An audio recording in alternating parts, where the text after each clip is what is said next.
So I think probably the biggest issue between law enforcement and community, if there is one, is kind of a lack of empathy. Um, I am from a small town in Utah, 400 people. So obviously I grew up pretty conservative. My dad is the chief of police in my hometown. My brother's a deputy sheriff.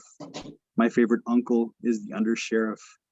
To me, cops growing up were heroes. There's no one I admired more. And then when I came out here and became a cop in Southern California, it was really hard for me to face the fact that not everybody likes cops. And I couldn't believe it until I had some pretty good conversations with some people that are liberal and very important to me, people that I love, that really challenged me to see things from other people's perspectives, people that were socialized different than me. They grew up in different parts of the world, different neighborhoods. And I think it's improved, at least it's improved my experience quite a bit. You know, it makes me less upset by people because, you know, if I grew up the way that they grew up, I'd probably have similar beliefs. I'd have a similar stance when it came to, you know, my relationship with law enforcement. But I would also say that, you know, the same is true for the other side. I think if people really stopped and thought about, you know, what cops are facing, what we're going through, if they tried to understand that, I don't know any cops. I'm sure that I know that there are some, but I don't know any cops that are racist.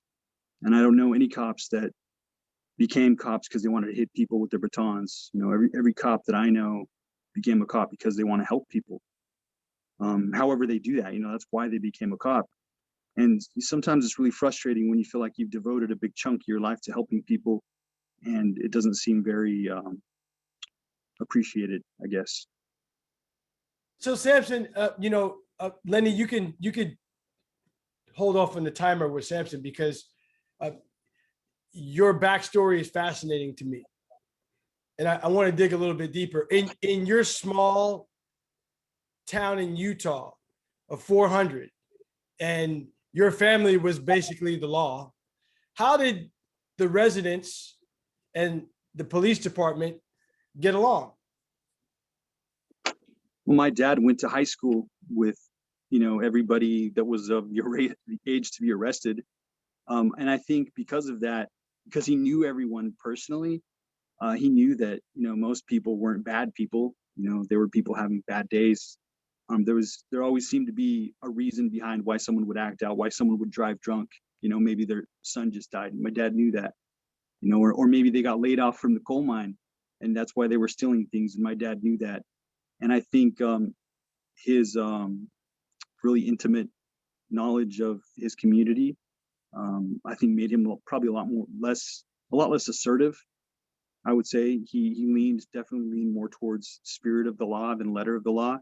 In fact, I recall a time when my father hired an officer from a big city that came out that had zero experience in my small town.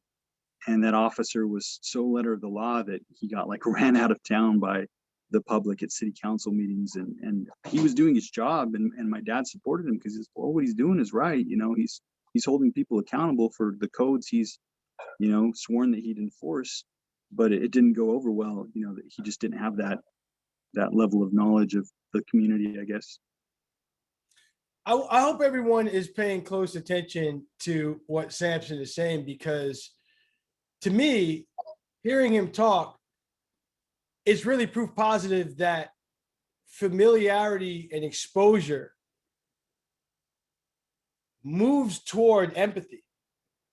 If his father knew that so-and-so is acting out because so-and-so's mother is having issues, it goes a long way in how you treat people if you understand them. And it's much easier to do that in a town of 400 than it is in San Diego County. It's got 3 million people in it. It's tough because my dad would get 2 radio calls a week.